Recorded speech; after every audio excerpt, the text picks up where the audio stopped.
Okay, titingnan po natin din yung isang lessons dito. Sang-ayon po doon sa Genesis chapter 11 verse 26, chapter 11 chapter 12, no? Tingnan po natin yung kuha na yan, no?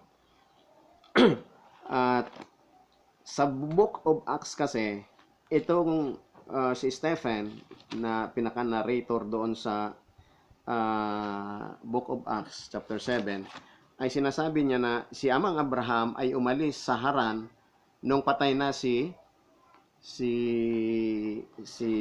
Terach, ama ni Abraham. Okay?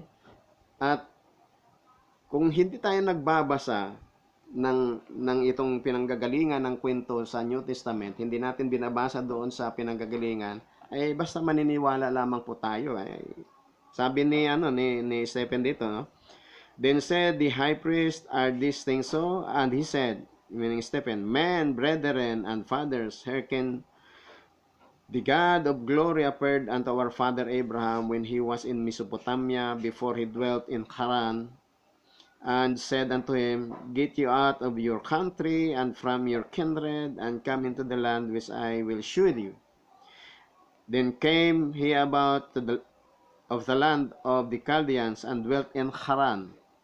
And from thence, when his father was dead, he removed him into this land, meaning the land of Israel, wherein ye now dwell. Okay. So, ibig sabihin, sabi ni Stephen dito sa Book of Acts chapter 7, ay umalis daw si Amang Abraham doon sa Haran nung patay na si Terach, ang kanyang ama. Okay. At ang kwento niyan ay nandito sa ating portion ng weekly portion natin sa chapter 11 at chapter 12, no? Sa chapter 11, verse 26, ay sinasabi na si Terah ay 70 years old nang ipinanganak si Amang Abraham. Dito kukumputin natin kung talagang patay na si Terah, ama ni Amang Abraham, nang lumisan si Amang Abraham sa Haran. And then, sa verse 32, sinasabi na, and the days of Terah, actually Terach, no, gatural, no, were 205 years, and Terah died in Haran. No, namatay nga si Terah sa Haran, no, sa edad na 205. Pero, saka pa lamang ba umalis si Amang Abraham sa Haran nung patay na si Terah? No, no? Tingnan natin doon sa verse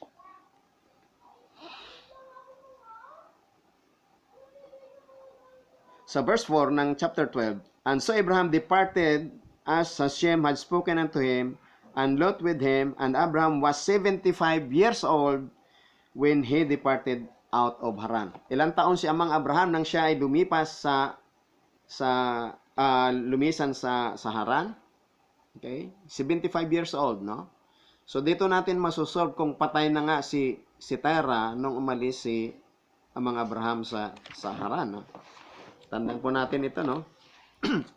Dahil hindi po magkatugma yung sinasabi ng New Testament sa Book of Acts chapter 7 verse 1 to 4 at itong pinanggalingan ng kasaysayang ito.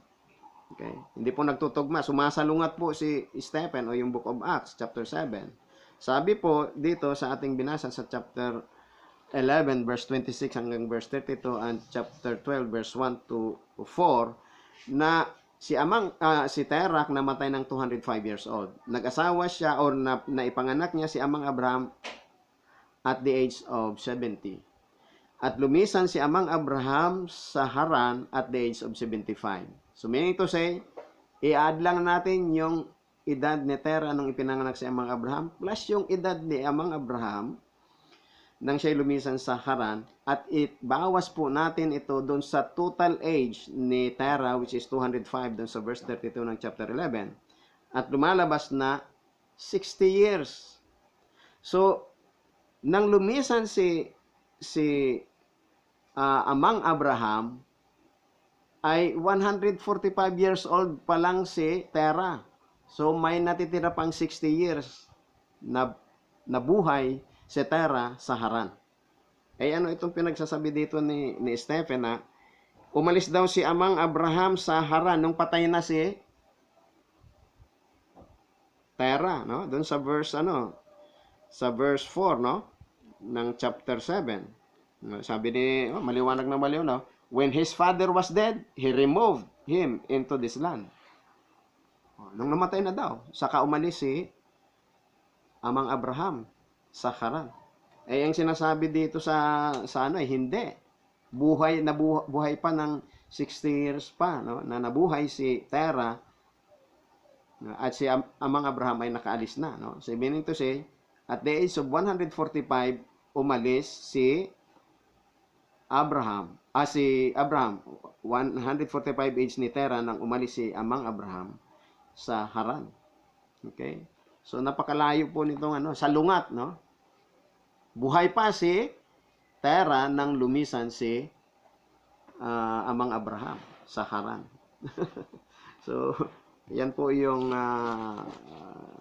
isa sa mga example na hindi po mai-correct textual, impossible correction ng mga textual errors dyan sa New Testament na nagkukod doon sa Old Testament, no? Na iba yung sinasabi doon sa Old Testament. Napakarami po yan. Napakarami po.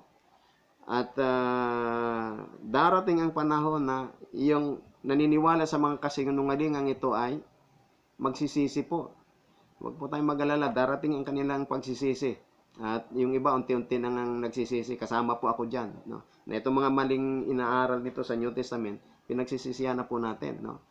At sino ang magsisisi? Mga Gentiles po. Sang-ayon po doon sa Jeremiah chapter 16, verse 19 to 21. No? Time will come that the Gentiles will repent, and they will repent of their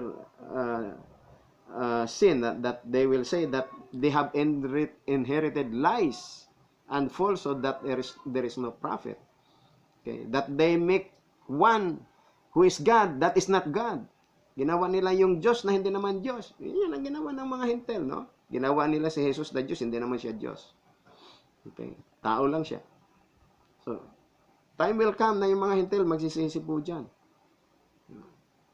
Isa lang ang Diyos ni Amang Abraham, Isaac at Jacob. At mayroon po siyang proper name. Hindi po Jesus ang kanyang pangalan. Hindi rin Yahushua, Yehusha, or Yeshua. Hindi yan ang kanyang pangalan, no? Ng Creator of Heavens and Earth. Ang kanyang pangalan ay nandun sa short form ng Hallelujah, no? Yung Yah. Okay? Yun yung poetic form ng kanyang sacred name. Okay? Okay? Mayroong 4 na sacred letters doon sa proper name ng God. YHWH, ang transliteration niya sa English. Yod, Hey, Vav, Hey. Yan ang pangalan niya, no? So, hindi yan Jesus. So, meaning to say, makikita po natin na itong New Testament, yung kanilang pagkukot dito sa nakasulat sa Old Testament, mali po yung mali po yung kwento nila. So, misquotation, misunderstanding. So, yung passage na yan sa Genesis chapter 11, chapter 12 was misunderstood by Stephen, the narrator doon sa Book of Acts chapter 7. So, yan po lamang lahat yung ating dalawang issue na ating diniscuss sa gabing ito. And hopefully, ay mayroon tayong matutunan. Wala bang mga tanong? Or kung mayroon po tayong mga tanong, pwede po magtanong. And so, shalom shalom po sa lahat. And we want to bless you with the blessing of Hashem.